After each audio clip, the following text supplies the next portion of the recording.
Welcome to the Daily Walk Podcast, brought to you by Walk Thru the Bible. The Daily Walk Podcast is a daily devotional that will guide you on a life-changing journey through the Bible in 1 year.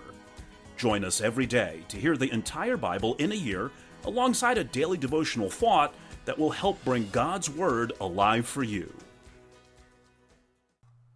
Today's Daily Walk devotion comes from Esther chapters 3 and 4. Esther has been elevated to the position of queen without her nationality being discovered. Now the villain Haman steps onto center stage. A favorite of the court, Haman also rises to the top politically. His hatred for the Jews burns hot when Mordecai fails to pay homage to him. Haman persuades King Xerxes to issue an edict of destruction for the Jewish race. Superstitious by nature, Haman selects the date of the execution by a throw of the dice, thereby giving God yet another opportunity to work behind the scenes. Now Queen Esther is faced with a deadly decision. Should she risk revealing her nationality in an attempt to dissuade the king? Or should she protect her life and silently watch while her countrymen are slaughtered? Now let's listen to Esther chapters 3 and 4. Esther 3. After these events, King Xerxes honored Haman, son of Hammedatha, the Agagite, elevating him and giving him a seat of honor higher than that of all the other nobles. All the royal officials at the king's gate knelt down and paid honor to Haman, for the king had commanded this concerning him. But Mordecai would not kneel down or pay him honor. Then the royal officials at the king's gate asked Mordecai, "Why do you disobey the king's command?" Day after day they spoke to him, but he refused to comply.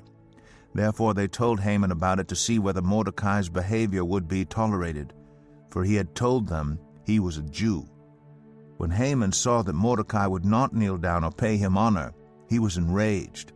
Yet having learned who Mordecai's people were, he scorned the idea of killing only Mordecai. Instead, Haman looked for a way to destroy all Mordecai's people, the Jews, throughout the whole kingdom of Xerxes.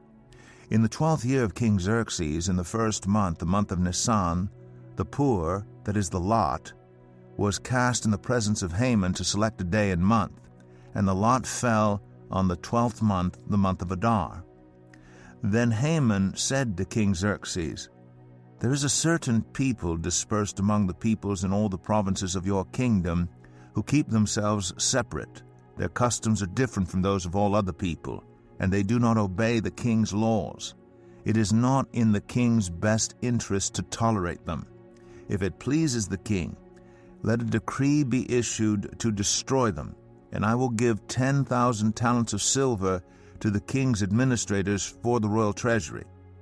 So the king took his signet ring from his finger and gave it to Haman, son of Hammedatha, the Agagite, the enemy of the Jews.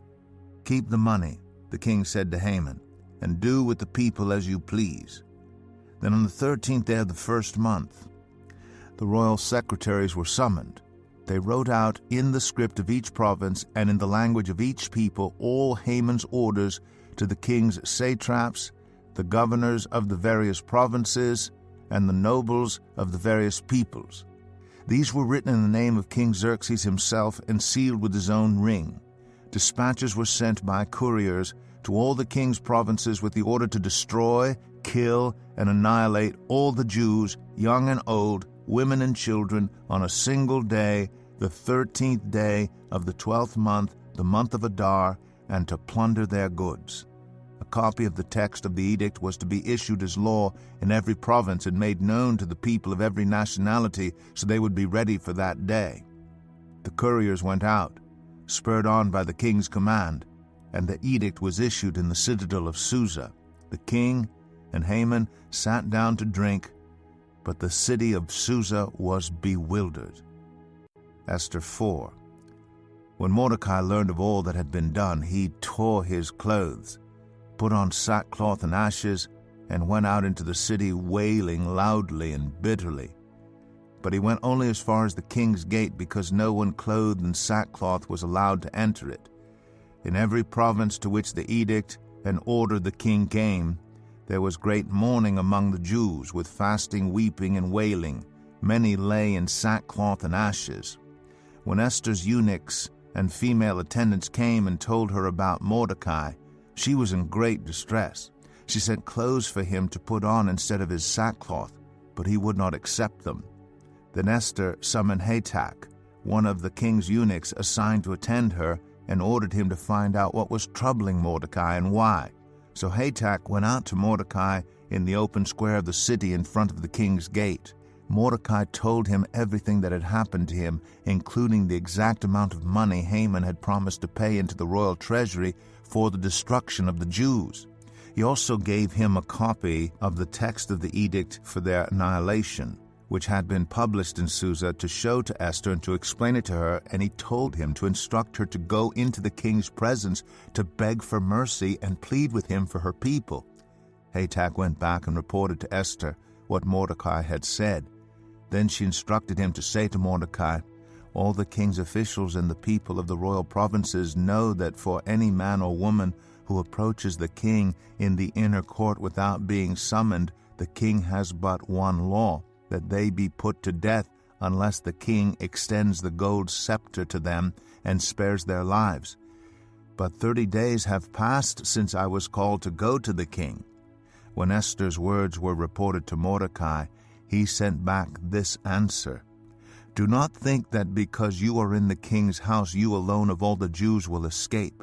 For if you remain silent at this time, relief and deliverance for the Jews will arise from another place.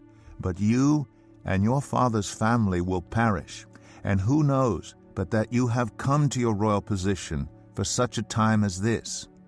Then Esther sent this reply to Mordecai: "Go, gather together all the Jews who are in Susa, and fast for me.